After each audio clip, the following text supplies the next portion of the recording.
Ayun mga tol, isang mapagpalang araw po sa inyong lahat. At ngayon, dito pa tayo sa baba. Nagpaplano na tayong umakyat. Kasi balitaan natin na si Mikoy at si G ay naambus. At ngayon ay wala na tayong update sa kanila. Dahil tinignan ko yung channel ni EJ 4 days ago na yung niya, last update. Tapos kay Remart, kailangan din ng tulong niya dahil nakita rin sa video niya na naenkwentro niya yung may hawak ng cellphone niya pero hindi niya nakuha yung cellphone niya. At sila kay Julio, si Julius, sana iligtas sila ngayon mga tol ay maghanap tayo ng paraan para makaakyat tayo at matulungan natin sila. At siguro ang kasama ko sa pag-akyat si Pidot. Hindi ko pa alam kung aakyat si Brad Kilaw. Dahil lang sabi sa akin ni Brad Kilaw ay papagalingin niya muna daw si Joel, yung alaga niya. At si Pidot naman ay nag-chat sa akin at nagtanong kung kailan daw ako aakyat. Dahil sasama daw siya, tutulong daw siya sa paghahanap kina Kuya Remart, nila EJ at ni Mikoy. Sana mga tol ay palarin po kami makaakyat agad at gabayan tayo natin Panginoon.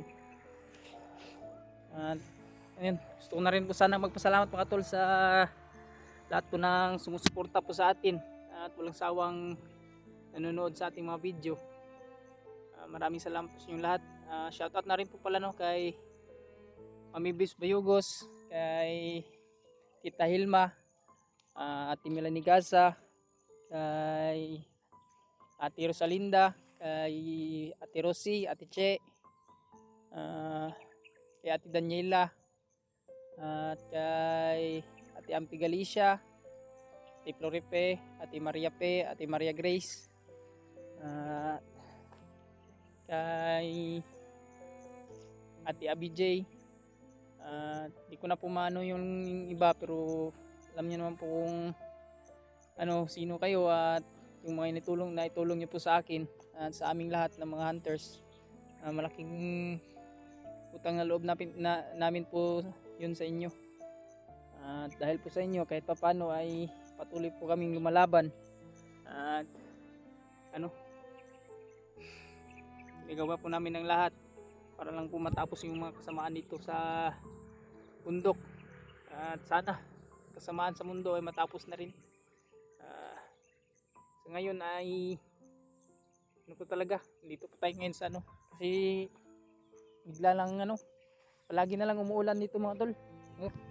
Pa yung hindi ko na lang ipakikita yung buong paligid para hindi maano ng mga bandido, baka may magmonitor pa, makamonitor.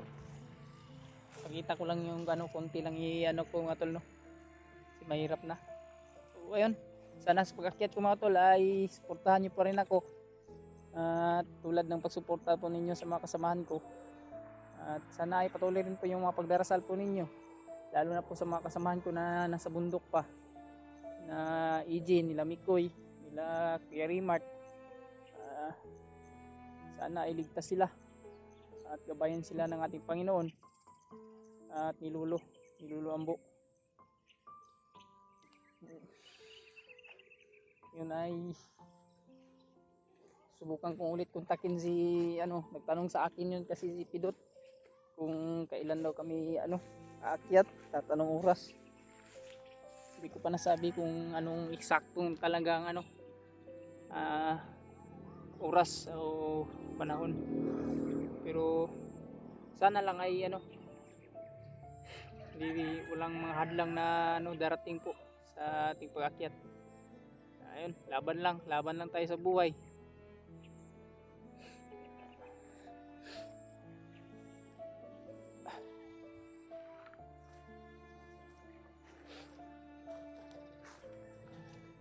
At nabalitaan rin natin ng mga tol na sila Kuya Bads pala ay umakyat na at kasama nila si Bangkel. Nag-alay doon sila kay Lolo Ambo. at success naman yung pag-aalay nila.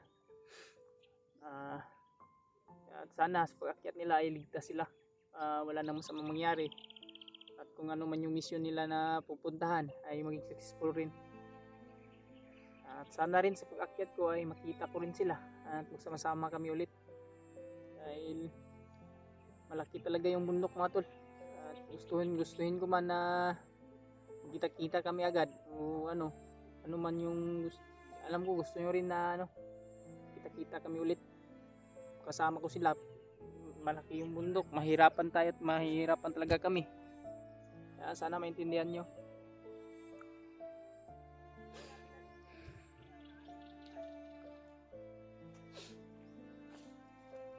Buti at tumigil na yung ulan mga tol, no?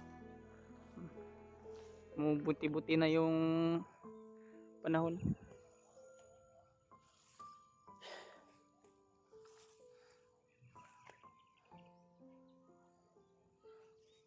So yan lang mga tol. Sana ay hindi pa tayo hindi pa tayo magsawang sumuporta at manood po sa aking mga video, kahit na minsan palya-palya yung pag-upload natin, kasi minsan talaga nauubusan tayo ng load. Minsan nakikonnect lang ako kay Kilaw. Ngayon nga yung ko kasi si Kilaw parang wala pang hindi pa niya planong umakyat, dahil papagalingin niya pa yung niya alaga. Sana lang talaga ay matapos na yung kasama ni Bagnot, yung mga commander pa nasa likod niya, dahil tulad nga sabi ni Kuya Bads noon, hindi lang daw si Bagnot yung mas malakas, mayroon pa daw yan. Sana ay matapos na para lahat kami ay magpamuhay na ng matahimik.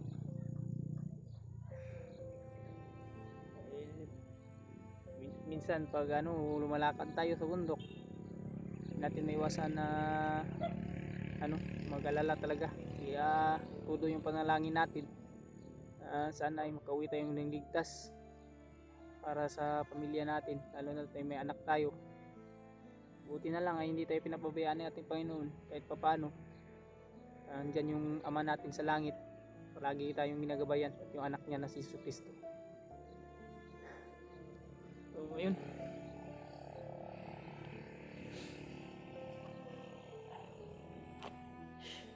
medyo kuan talaga yung ngayon tol, mga tol.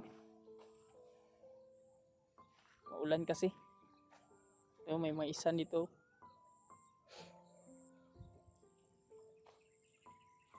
At plano nga akong dito ng sa ito mga tol, sa ng binan ko sa lupa. Dito na kami naninirahan ngayon. Kasi dinala ko yung mag-ina ko dito, para kahit paano kung aakyat man ako sa bundok, may kasama sila. Magtatanim ako ng dito, mga niyog, tatanim ko dito. Maraming mga dito mga tol, mga tanim na kamuting kahoy yung binan ko. Mahilig kasi magtanim yung binan ko, mga kamuting kahoy, yung tubo. May mga dito, mga gulay, maraming gulay. Kahit paano, kung walang mang pangulam, nakakuha tayo sa gilid-gilid, nakakuha tayo. Problema talaga ngayon ay sunod-sunod yung pag-ulan. Yung area namin dito, makuan yung lupa. Hindi siya hindi sa Bisaya, hindi sa bantok.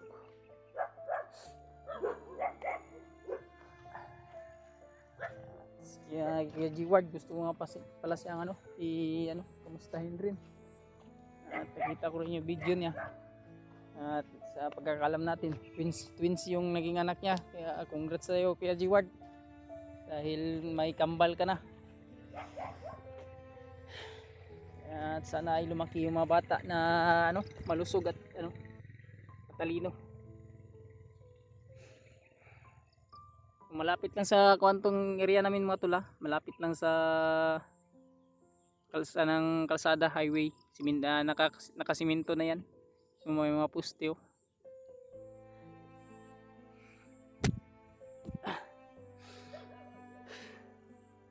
Ngayon talaga ay hanap pa tayo ng kuha natin para may kahit pa paano may madala tayo sa bundok at may maiwan tayo sa pamilya natin, pamilya ko. Kailangan ko rin na may mabigay sa kanila kahit pa paano. Dahil sa ngayon talaga hindi pa tayo sumasahod sa pagbablog. Malayo pa kasi nga mahina yung video. Hindi pa tayo nakakapag ng upload palya-palya. Pero sa lahat po na nanonood at walang sawang sumusuporta sa akin, kahit na palya-palya po yung upload natin, ay maraming salamat po sa inyong lahat at pagpalain pa po kayo ng ating Panginoon. At kayaan nyo po, gagawin ko rin po ang lahat para hindi po kayong magsawang manood. Kung ano man yung gusto nyo na gawin ko, na tulungan ko sila, alam ko na gusto nyo na tulungan ko rin sila Kuya Rimart at sila Kuya Buds, dahil alam kong maraming nagmamahal din sa kanila. Huwag po mamala dahil gagawin ko rin po ang lahat at abot po sa aking makaya ay bubuhos ko po.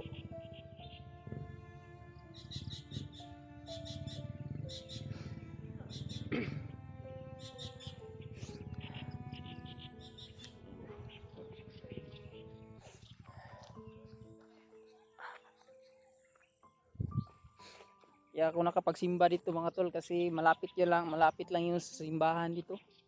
Nakapagsimba tayo nung Sabado, pagsimba tayo. At kasama ko doon si Brad Kilaw, nagsimba. Dito siya sumamba sa amin.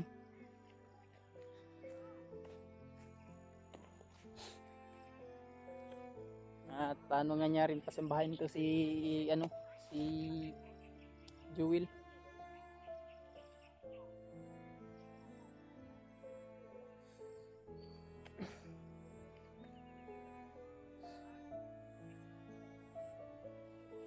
Sana ay pumunta dito si Brad Kilaw mga tol, para kapag-usap kami ng ayos kung ano man yung talaga yung plano niya. Dahil sa ngayon nag-aalala talaga ako sa kalagayan nila EG, ni Mikoy, dahil ilang araw na rin wala silang update sa channel nila. Hindi natin alam kung anong nangyari sa kanila. At si Kirimart, sana ay ligtas lang siya sa maayos na kalagayan.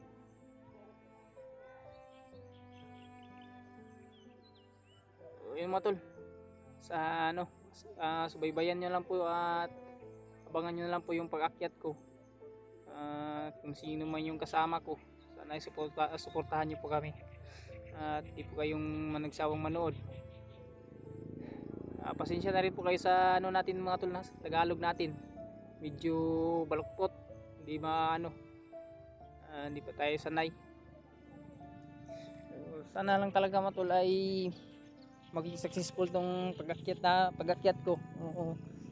Kasama ko, kung sino man siya ang makakasama ko, siguro si Pilot talaga. Maraming salamat po sa inyong lahat.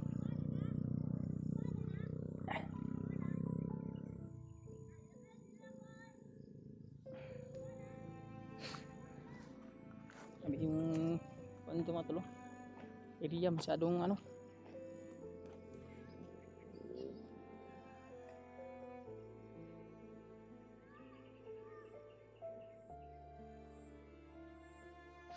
Joel mga tol ay medyo maayos na yung kalagayan niya pala. Nagpapahinga siya doon kay Brad Kilaw, doon siya sa kuya niya kay Brad Kilaw. At siguro na rin ng gamot ni Brad Kilaw yun. Pasalamat talaga tayo sa ating Panginoon dahil naligtas natin si Joel at nakababa tayo ng ligtas.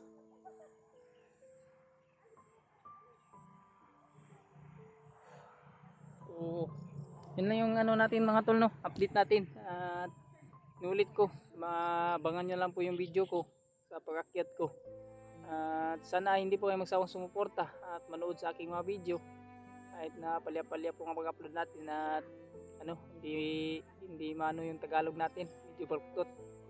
Pero ano, asahan po ninyo na gagawin ko rin po ang lahat para lang matulungan yung mga kasama natin. Lalo na malaki yung utang na loob natin sa kanila. At dahil din sa kanila ay narating natin tong kuha natin ngayon. Naging isa tayong vlogger at nag-explore kasama nila. Dahil yun sa pagliligtas nila sa atin at sa pamilya ko. So, hanggang dito lang mga tol. Maraming salamat sa inyong lahat at God bless you all.